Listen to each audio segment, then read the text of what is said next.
Mr. Odysseas. He's going to present a session titled, How CS X Mature is Your Business Really? Mr. Odysseas is the Chief Experience Officer and Head of Customer and Employee Experience at Ipsos Global, having traveled specially from the UAE to join us today. As a master of data analytics, he plays a crucial role in helping organizations define and enhance their customer experience strategies and CX measurement. Please join me in welcoming Mr. Odysseas to the stage. Thank you. Thank you. Thank you for being here, for staying long. I already spoke a little bit about maturity earlier in the half of the room.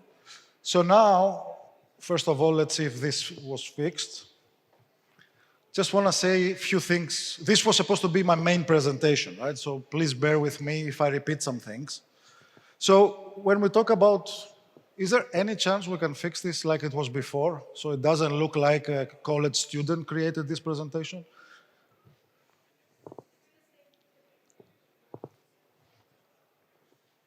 Anyway.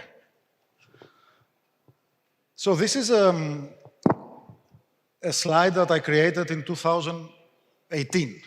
And 8 years later is still relevant because this is where the world is now. We're going digital, we have apps, we have technology which help us to automate processes. And at the same time, we have thousands of data points that we don't really know what to do with it. From the other side, customer expectations have increased. I was discussing yesterday that the expectations of Pakistani people in terms of telcos have increased a lot in the last 10 years compared to with the advent of the 4G. You have social media, you have consumers who buy online, and of course, there are topics of privacy and security. Now, we talked about what is CX maturity. Just a quick reminder, it's the development of a customer's experience practices and strategies, or in reality, it measures how well a company understands, meets, manages, and improves the customer experience. There are 4 main steps. The key step is to understand your customers. The second step is to design these experiences based on your understanding. Then you need to ask them, am I doing all right or not? Your action changes based on the feedback you get, but this, in order to work, absolutely requires the buy-in of the owners of the business, the CEO, whoever is in the C-suite. Now, we ran a global survey measuring maturity, and among 1,000 professionals, we had very interesting results. Most companies tell themselves that they recognize the value of CX. 82 say, yes, if we invest in CX, we will outperform competitors. 72 say that if we link the metrics, we see the benefits. However, only 15%, and our clients are mostly global companies, say that they are really leading on this, and 28% admit that their experiences are below par, below the customer expectations. So why this happens? And I want to share this example with you, which was very interesting. We did a retail study in UAE a few years back, and we asked people, did you have a good experience or a bad experience in the last 3 months at a retail store?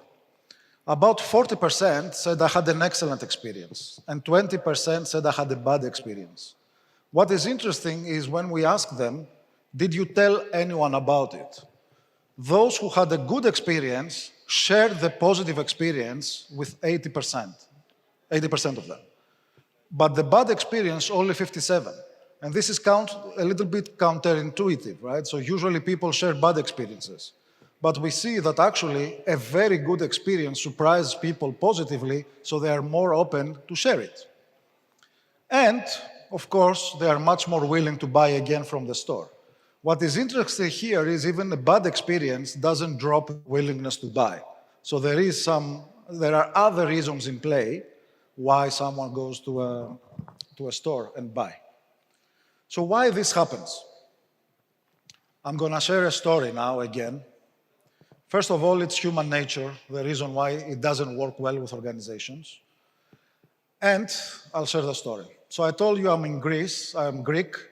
About 20 years ago, I served in the Greek Navy because in my country, it's mandatory to serve. Not like you, that you don't have to serve, right? So I was a psychologist because I had studied consumer psychology, and I served for 21 months in the Navy. You see me there, dressed like good-looking guy, and the other psychologist next to me. So my job was to ensure that clinically the sailors and everyone was okay. Amazing experience. But that, as I continue my career, I carry always a story that I heard back then, and the story goes like this.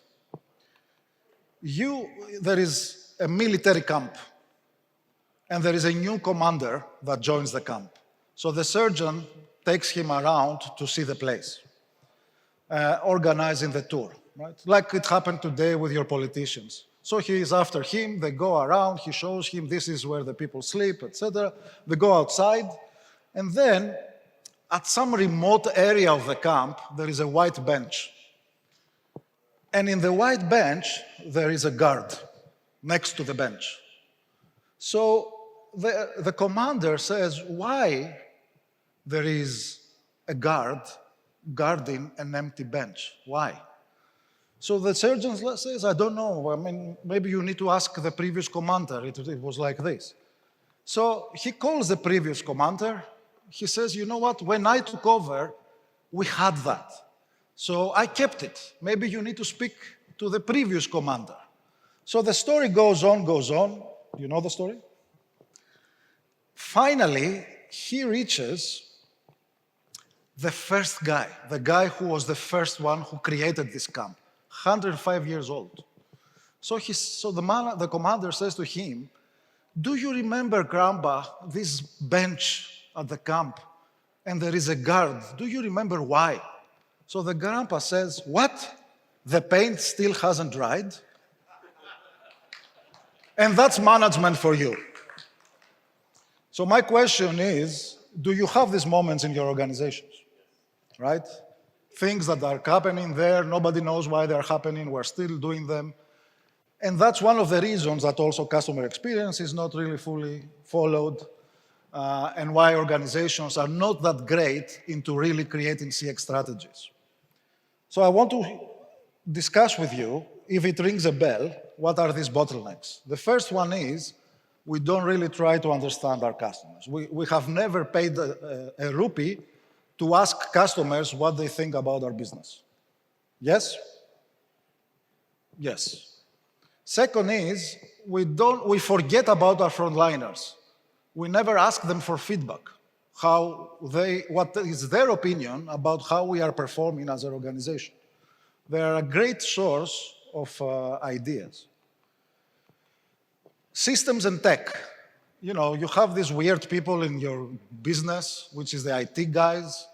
Nobody really understands them. They cannot really relate and talk. And that creates missed opportunities because technology is a tool that helps us do our business. So if we don't really understand technology, that doesn't help us proceed. The other one is the metrics. What are we measuring? Do we really understand the importance of measuring right the customer feedback? There is one more, which is the other managers. Actually, there is a very famous French writer called Émile Zola, and he had a famous saying that hell is the other people. So if you think in your companies, when you talk to managers, everybody is focused on what they do every day. I'm doing my job, so no one is, it's really a headache to think about customer experience. You are the operations guy, you're the merchandise, you don't think about it. So it really needs an effort to ensure that everyone in the organization understands why CX is important. And finally, sometimes you need to convince the big guy who has the money and makes the decisions that yes, let's invest because it makes sense to invest, because it links to the financial performance and growth. I want to share an example. We did in Dubai, we worked with a utility company. And one of the things that they had as an issue, generally, customers were unhappy. And they were especially unhappy about the bill payment process. So the company didn't understand why this was happening. And then we asked a simple question, can you tell us how exactly you bill the customers? So what the company does is at the 15th of the month, they issue the bill. I'm sure you have the same here, right? You pay your utility bills. And on the 25th of the month, because the regulator says 10 days. So in 10 days, they issue a warning that please pay your bill. Now, let me ask you a question. When do you receive your salary? Sorry, when? The end of the month, right? Maybe if you are lucky on the 25th. Most companies pay towards the 30th. So as a family man, woman, how do you think about paying in your bills? Do you first wait to get your salary and then pay your bills? Is that the normal, let's say, behavior? Now, from a customer point of view, I just received my salary on the 25th, and at the same day, I have these people threaten me that I haven't paid my bill. How would that make you feel, right? Because that's exactly what they were doing. They missed this part of the customer. From their point of view, the business, they were compliant, right? This is what the regulatory says, this is what I'm doing. From a customer point of view, it's very annoying. I just received and the way the message was written is, we're gonna cut your electricity if you don't pay. It's like, hold your horses, right? So that's an example that if you don't talk to your customers, you don't really design the experiences that fit. Frontline staff, I insist on this. We did a very interesting study, project, where we did workshops with frontline staff and with the managers. The frontline staff produced 2 times ideas that they were implementable to improve customer experience compared to managers, because they are there. They are a valuable source of information. As a Greek, I have to refer to Greek. This is Diogenes, who was one of the most famous philosophers, and he was very famous because he would go around holding a light, like you see here, saying, I'm looking for an honest man. He couldn't find one. And for me, it's the same. When I go to organizations, I still haven't found one company that says we have 0 issues with our IT and our systems. And this is crucial. You go to a telco, they have maybe more than 60 systems, different systems that they don't talk to each other. And that is critical for CX, because you want to have systems that you know who is your customer, what did they do, how often they buy from you. So what is usually the case? Too many systems that they don't really talk to each other. Sometimes there are no systems. Other times, you have a call center, but you don't know that the customer called the call center because it's not linked, I don't know, to your CRM system, etc. So that does not really help create a unified approach to talk to your customers. Sometimes even the information is wrong, the phone number, the name. It's very common. No presentation is worth if you don't have Bill Gates' photo. And this guy, supposedly, I don't know, right? Maybe he said this, that your most unhappy customers are your greatest source of learning. Amazing quote. However, it's also this. You receive this, how likely are you to recommend Windows? And then people say, I need you to understand that people don't go about recommending operating systems to one another, right? So, yes, you have to ask the right questions as well at the right time. So, this is another example of how companies don't get it. So, this is a survey. I don't even understand the question, right?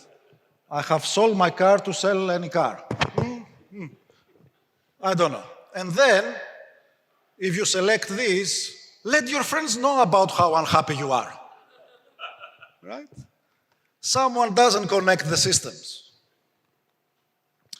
This was another study we did. We asked the managers of a big company to guess what % of their own customers are satisfied with them. So the interesting part here was not the score. It was the gap. So these are senior managers, high-level directors and above, and between them, there was someone who thought 40% of the customers are happy and someone who thought 85%. That's a huge gap, right? There is no consistency how the managers think in the company. Another example, we were doing a customer journey exercise, as I talked to you earlier, with a major company, and we were discussing with a very senior person, senior director of sales, to understand a little bit the process. And then he said this, that I had to write it down and present it to you. Please don't ask my customers what they want, because they will be greedy and I cannot spend the time or money to satisfy them. So with this mentality, you understand that this is a bit old school, but yeah, it's true. This is exactly what happened. This is from a company mission statement, and I'm sure if you do it as a hobby, like just browse company mission statements, they are very interesting and funny. So in one big company, they say, to ensure continuously exceeding customer expectations through delivering blah, blah, blah. Now, continuously exceeding is kind of mathematically impossible, right? You cannot do that. You go to the infinity if you do that. Well, I don't know if it's exactly mathematically possible, but you get the point, right? So be careful what you promise. Yeah. Meet the expectations. I just saw this the other day, which I thought it was fantastic as understanding customers. I don't know if you've been to stores and you just want to be by yourself when you shop, but they come and say, can I help you, can I help you? So this Chinese store actually created these two baskets. One caller says, please leave me alone. The other caller says, please come and talk to me. I mean, that's an insight, right? I had this experience with the coffee chain that I will not mention. So I went to pay my coffee, and this is, you see, this is for the credit card, right? And it was wrong. This is how it's supposed to be. The employees themselves actually position it like you see on the right. Any idea why they did this? And why this relates to the frontline employees? Yes, because these machines were first designed when we had credit cards, but now we have mobile phones, right? So they realized that the customers was difficult for them to turn, and they took the initiative to position it wrong so customers could easily do that. Small detail, but it tells you a lot about your frontline employees. This is from a mall in Saudi, which I thought it was amazing. This is not for the customers. This is for the drivers of the customers. In Saudi, it's very common that the women have a driver. Very hot and damn hot. They built a special air-conditioned place outside the mall for the drivers to wait, right? That's scary. Yes. This is another example. We were meeting with a telco in Saudi, and they really wanted to focus on laborers, Pakistani, Indian laborers. So she was the chief transformation officer. She went herself to do ethnography, to go down where they live in the labor camps. And after she did this, she came back and told us, we need to understand these people. They left their villages. They are poor. They left their families to get a very shitty job. They don't even know in which country they are. They don't know if they're in Saudi or in Kuwait or in UAE. They don't care. They have only one thing. So what I want is to give them a free SIM the moment they arrive in the labor camp so they can call back their mom and say, Mom, I'm safe. Yeah? That's, if you really spend the time on the ground, the thinking. Now, if you are this guy, you will stick with this telco forever if they do this for you. That's one of my favorite examples to show how crazy it goes with the service. This is a restaurant called 11 Madison Park, which in 2017 was voted the best restaurant in the world. It's an upscale restaurant. You look like guys you have been in upscale restaurants. You know, usually the plates are already there when you go. These guys instruct their staff to place the plates in a way that if you do like this, you can see the brand name of the plate. So you don't have to, twist the plate. That is the attention to detail they put when they think about customer experience. The owner says, we think of excellence as thousands of details executed perfectly.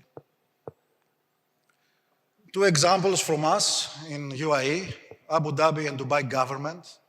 Abu Dhabi has something called TAM. So every service available in the government, you can find it and do it online. Everything you can imagine, from, I don't know, getting a permit to slaughter a goat, to opening a business, to pay your bill. One place. Dubai, more or less the same. They have a happiness agenda. They work, they have programs to improve the journeys that they have across all entities, and they also have their app.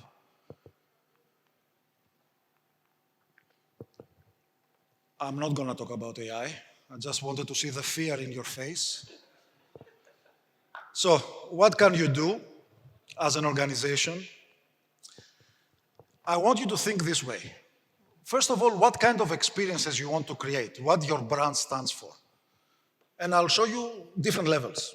The first level is, I went to a store, I saw this amazing shirt, it's not in my size, it's out of stock. So the person says, sorry, we don't have your size. See you. The next level is, sorry, this item is out of stock, let me check if it is available in another store, and you can go and buy it there. Now it's a little bit better experience and care about the customer. Third level is, let me check if it's available in another store and I will bring it here for you, right? And you can come and buy it from here. The fourth level is, we can bring it to your home. And then the future will be, I already know who you are, I know your size, before you even ask, I have suggested this for you, and I can send it to your home or wherever you are, right? So where do you want to play as a brand? That's where CX becomes more and more important, if that makes sense. So 5 more slides and we're done. When it goes to customers, the concept of personas, it seems that it's not something that you have heard before, but it's really good for managers and marketing to think of your people, your customers, as personas. Like I am, I don't know, Fatima, that I am 25, I have a young child, and I'm working, right? That's one persona. And what are my needs? Or I am a guy that is 50 and I want to retire. By doing this, you can also visualize and create the journeys for your customers. Ensure that you have the customer journey mapping that we talked in the previous session as part of your strategy. And please use actual consumers and users when you do UX testing, when you test your apps and online stores. Again, frontliners, I really believe in this. It's good if you build processes in your organization that gives them the opportunity to talk, give you ideas, and reward them from that. Reward them for this. System and processes. Build the CX department. I hope you understood the urgency of having someone who will be responsible for doing all this in the organization. Build a loyalty program, and I'll explain this in a second, and a voice of the customer program with the help of professionals. Loyalty. We discussed earlier why it's important. The challenge with retail is that you don't have access to the customers. You don't know who they are because they come to the store, buy and go, or they don't buy and you never see them. With a loyalty card, you can collect this information, right? So you have access to who they are. You can send them tailored offers, so it helps your business, and you can ask them questions and get their feedback. So you can increase sales, you can increase loyalty. It's an investment, but it's worth the risk. Focus on the rest of the business, your managers, right? Ensure that they understand why CX is important. Ask them to spend a day selling in the store. Make it part of your program. Every manager should spend at least a day in the field. Or also make them to be your own mystery shoppers, to order online or try to buy something. And finally, focus on accountability. ensure that these metrics are in the scorecards and in the objectives of everyone in the organization, proportionally, of course. And what I have observed is that everyone wants dashboards, so you have the dashboards. But after a while, dashboards become like a second nature. Nobody really sees them and stops following them. Meetings, where you sit down, you say, what happened this quarter, what happened this month, what are you going to do about it? That keeps everyone energized. And I'll close with this quote. This is Maya Angelou, one of famous American poet, and she said, I've learned that people will forget what you said, people will forget what you did, but people will never forget how you made them feel. And with that, I thank you very much.